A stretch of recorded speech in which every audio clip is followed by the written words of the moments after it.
Kung sakaling bigla kang mawala sa posisyon mo ngayon. Let's say bukas, mawala ka sa negosyo mo, sa team mo, o kahit sa pamilya mo. Ano ang matitira sa mga nasimulan mo? Mabigat na tanong yan. 'Di ba? Kasi magpapatuloy ba ito o magtatapos din kasama mo? Ako ang inyong host at kasama ko ang ating expert para sa isa na namang masusing pagtatalakay. Hello sa inyong lahat. At alam mo, nakakakilabot na tanong yan para sa ating mga nakikinig. Kasi aaminin ko, kung tatanungin natin ang ating mga sarili ng tapat, may bahagi ng ego natin na gustong sumagot ng, oo, babagsak sila kapag wala ako. Oo nga, kasi doon natin madalas sinusukat yung halaga natin yung kailangan tayo. Eksakto. Pero sa mga sources na hinimay natin ngayon, lalo na doon sa tekstong Faithful Leadership in Action, From Disciple to Multiplier, may natuklasan tayong isang nakakabiglang katotohanan. Ano yun? Kung guguho ang sinimulan mo kapag nawala ka, hindi ka pala naging matagumpay na leader. Naging isang malaking bottleneck ka lang. Okay, hihimayin natin ito dahil medyo masakit pero napakatotoo ng kaisipan yan. Sobrang totoo niya. Ang madalas nating naiisip kasi, ang pinakamalaking banta sa liderato natin ay yung pagkakabigo o kaya yung pagkalugi. Correct. Yung failure talagang kinakatakutan natin. Pero ang gusto naming ipakita sa iyo na nakikinig ngayon, kahit ikaw man ay manager sa opisina, leader sa komunidad o magulang sa bahay, ang pinakamalaking banta pala ay ang tagumpay. Wait, tagumpay. Paano naging banta ang tagumpay? Tagumpay na namamatay kasama ng nagpasimula nito. Kumbaga, tagumpay na walang kahalili. Ayun, diyan papasok yung tinatawag sa teksto na tahimik na krisis ng liderato. Ito yung sitwasyon kung saan mabilis na lumalaki ang impluensya ng isang tao. Ang ganda ng mga programa, ang laki ng benta, di ba? Tama, ang daming sumusunod, tinitingala siya, pero kapag tiningnan mo yung ilalim, napakanipis ng iniiwang legacy. Kasi nga, nakatutok lang sa kanya. Nangyayari ito dahil hindi natin nauunawaan ang malaking kaibahan ng lideratong nagdadagdag o addition at ang lideratong nagpaparami o multiplication. Pagkasabi mo niyan, naisip ko bigla yung dalawang uri ng leader na inilarawan sa binasa natin. Una, yung bottleneck leader. Dito, lahat ng desisyon, lahat ng magagandang ideya, at lahat ng pag-apruba nakasalalay sa isang tao. Siya yung bida, parate. Oo, kapag nagkasakit siya o nagbakasyon, paralisado ang buong opisina.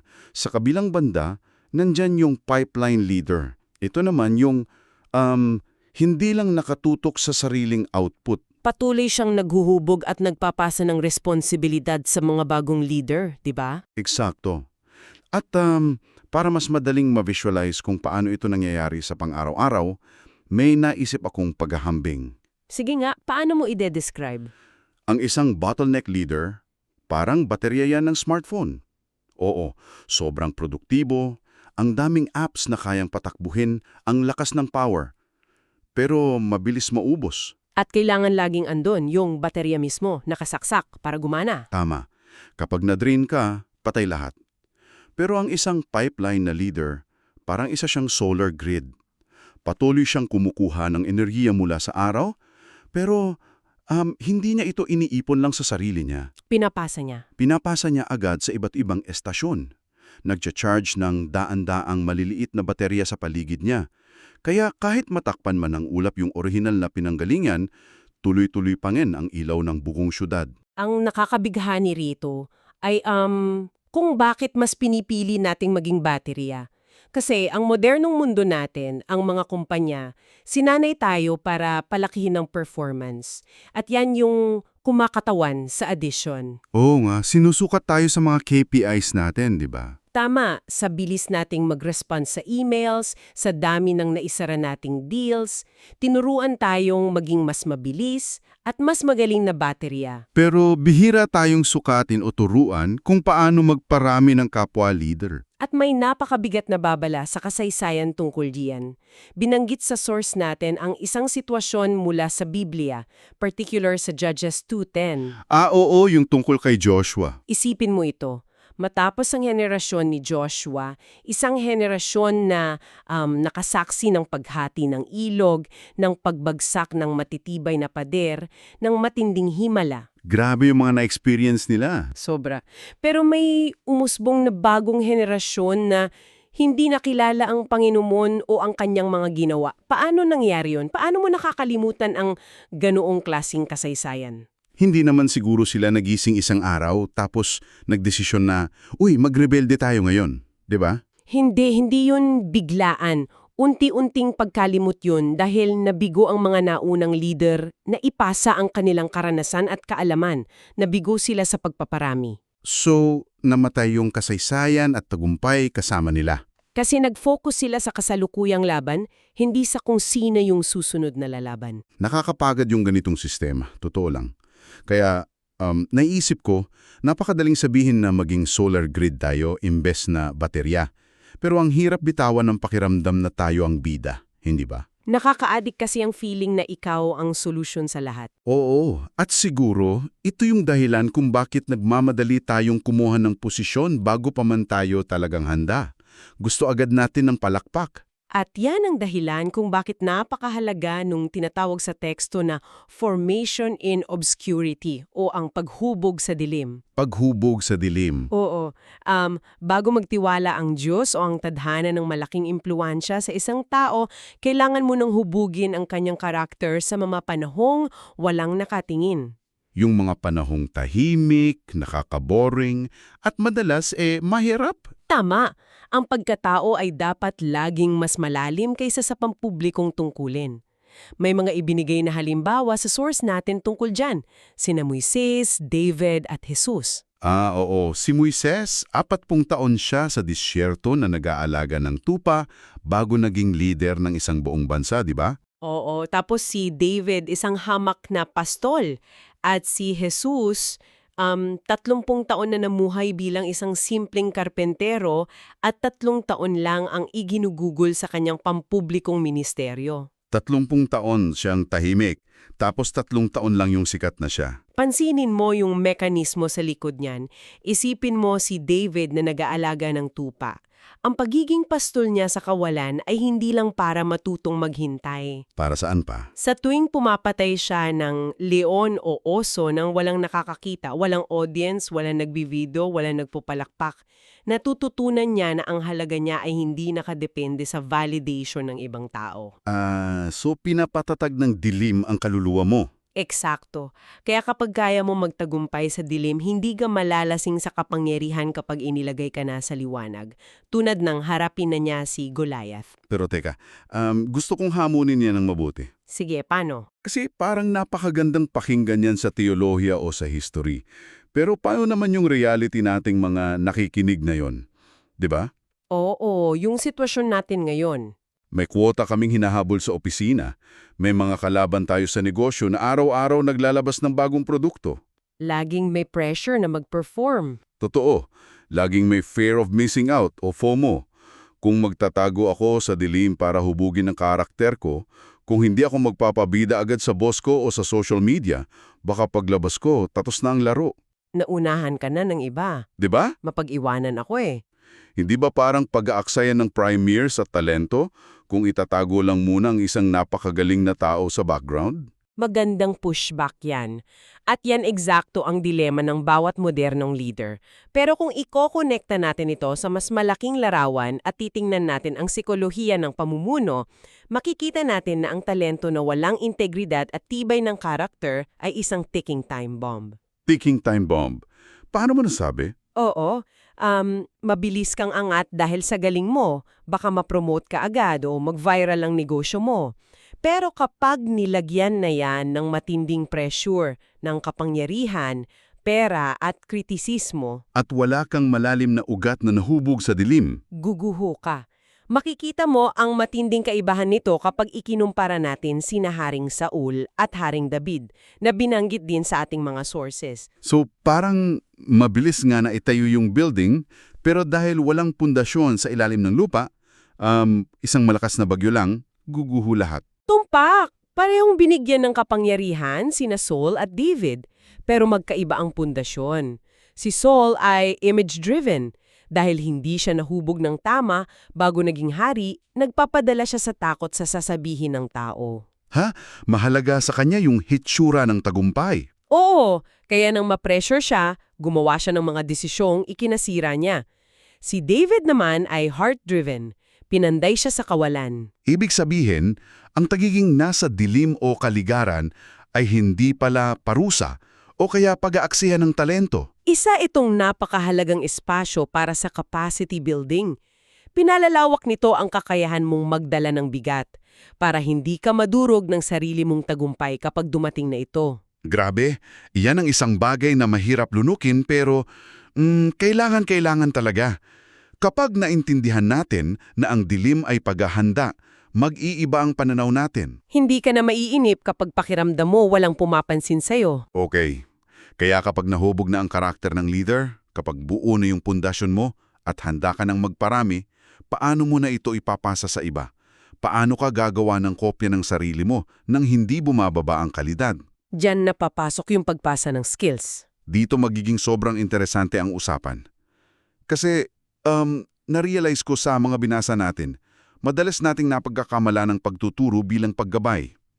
Ano ba ang malaking pagkakaiba ng teaching sa mentoring? Malaki ang pagkakaiba niyan. Ang paglipat lamang ng impormasyon, iyan ang pagtuturo. Ipabasa mo sa kanila ang manual tapos ang usapan. Tapos bahala na sila? Oo, pero ang pagdabago ng karakter at pagkatao ng isang leader para maging kahalili mo, iyan ang layunin ng paggabay o mentoring. Para mas madali itong isabuhay, gusto kong ibahagi yung isang analohiya na naisip ko habang pinag-aaralan natin ito. Tungkol saan? Ang pagtuturo o teaching ay parang pagbibigay ko lang sa iyo ng recipe ng isang napakasarap na adobo. Okay, binasa ko, naintindihan ko. Oo, kabisado mo na ang mga sangkap at sukat. Pero ang paggabay o mentoring ay ang pagsama ko sa iyo sa loob mismo ng kusina. Hindi lang kita binigyan ng papel. Oo.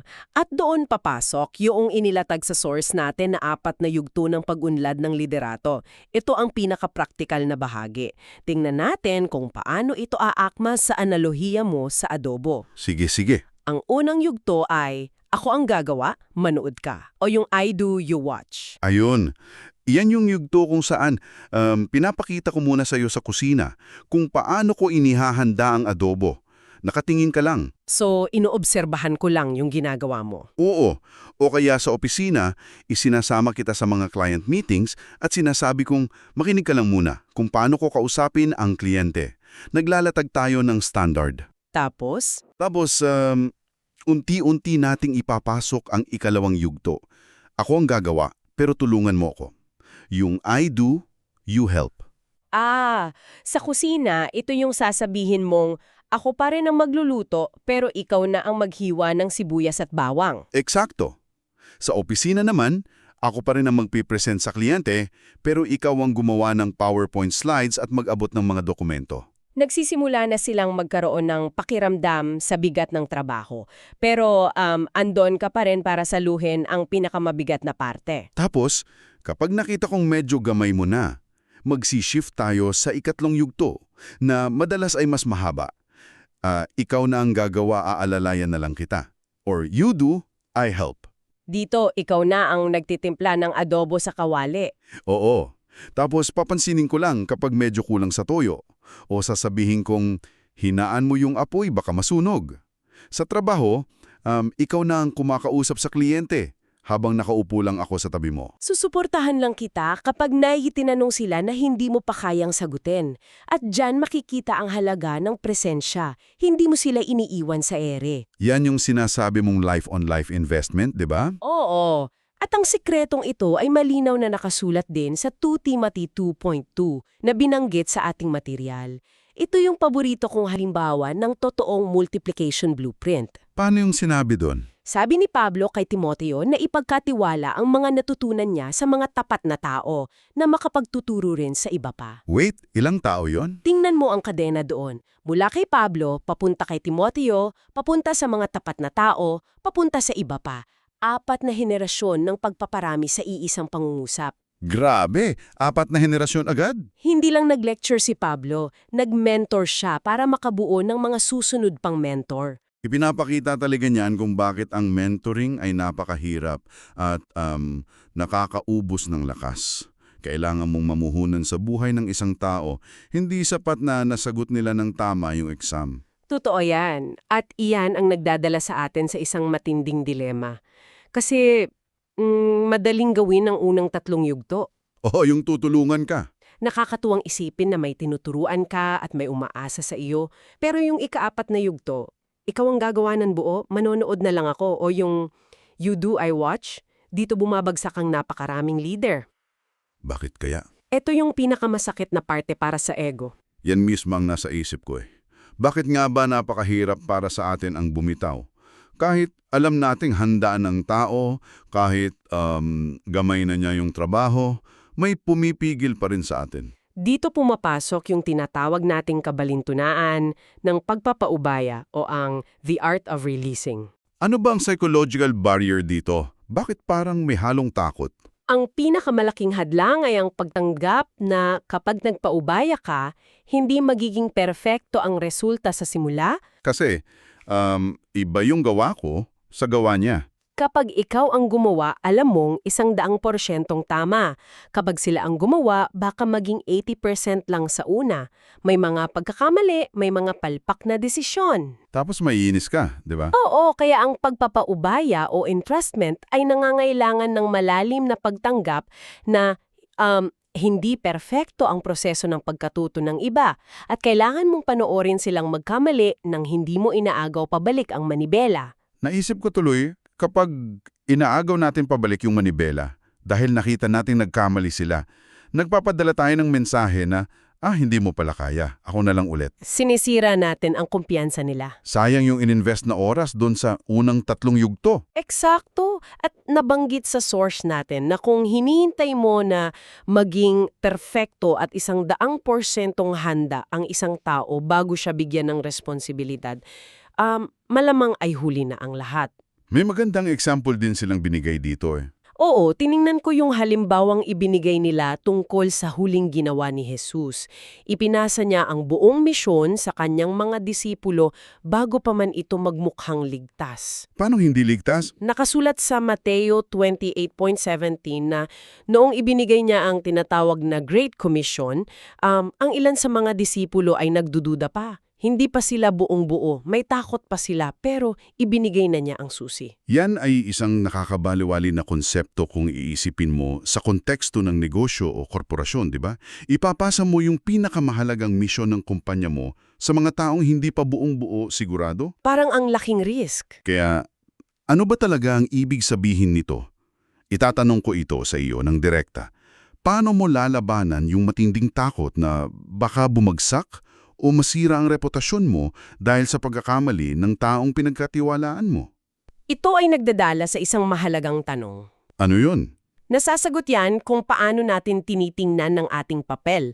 Dito pumapasok ang napakalaking pagkakaiba ng stewardship o pamamahala laban sa ownership o pag-aari. Ang ganda niyan. Paano mo i-explain yan?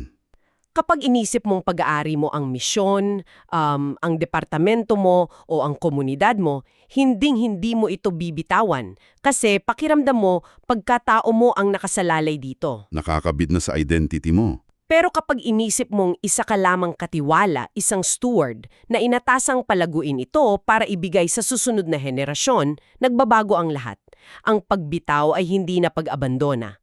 So, ano siya? Ito ay aktibong pagtitiwala na ang misyon ay mas malaki, mas mahalaga, at mas pangmatagalan kaysa sa sarili mong personal na kakayahan na kontrolin lahat. Napakalalim yan. Stewardship versus ownership. Sa madaling salita, ang tagumpay ay hindi nasusukat kung gaano mo katagal na kontrol ang manibela, kundi kung gaano kahusay ang mga driver na tinuruan mo para ituloy ang biyahe kahit bumaba ka na ng sasakyan. Ibinibigay mo ang responsibilidad hindi para makaimas sa trabaho. Kundi dahil alam mo na panday na ang karakter nila sa dilim, nagabayan mo na sila ng malapitan sa 4 na yugto at ngayon, oras na para sila naman ang magparami. At yon ang kabuuan ng tunay na pagpaparami. Kung gusto nating gumawa ng pangmatagalang epekto na hindi mabubura ng panahon, kailangan nating mamuhunan ng malalim. sa mga tao at hindi lang sa pagpapaganda ng ating sariling pangalan. Ang tagumpay na nananatili sa iisang tao ay tagumpay na may taning. Habang pinagsasama-sama natin ang lahat na napag-usapan natin, gusto kong ibalik ito sa iyo ang aming tagapakinig. Napakalaking hamon ng mga prinsipyong ito para sa buhay mo ngayon. Masyadong personal ang tinatamaan ng topic na ito. Totoo, kasi ang tunay na panukat ng iyong tagumpay bilang leader, sa opisina mo man kung saan ka may hawak na team, sa simbahan na pinaglilingkuran mo, sa negosyong itinayo mo, o kahit sa paghubog sa sarili mong mga anak, ay hindi kung gaano karami ang pumapalakpak at sumasandal sa iyo ngayon. Hindi yung paramihan ng followers. Ang tunay na sukatan ay kung gaano karaming leader at matitibay na individual ang hinuhubog mo ngayon na siyang magdadala ng iyong mga natutunan papunta sa kinabukasan na hindi mo na makikita. Isang napakagandang paalala na ang tunay na kapangyarihan ng isang leader ay nasa kakayahan niyang gawing magaling ang iba. Hanggang sa punto na kaya na nilang tumayo sa sarili nilang mga paa. Kaya bago tayo tuluyang maghiwalay, gusto kong iwan sa iyo ang kaisipang ito para pag-isipan mo sa mga susunod na araw. Isipin mo ito. Paano kung ang pinakadakilang tagumpay na maaari mong makamit bilang isang leader ay ang tuluyang kang hindi na kailanganin ng iyong koponan? Wow! Paano kung ang pagiging obsolete o ang pagiging hindi na mahalaga sa pang-araw-araw na operasyon ng kumpanya mo o misyon mo ang pinakamataas na patunay na nagawa mo ng tama at buo ang trabaho mo? Nakakabaliw isipin. Isa yang napakagandang kabalintunaan, hindi ba? Ang pagtuklas na ito ay simula pa lamang ng iyong personal na paglalakbay mula sa pagiging isang simpleng disipulo patungo sa pagiging isang tapat na multiplier. Hanggang sa muli nating masusing pagtatalakay.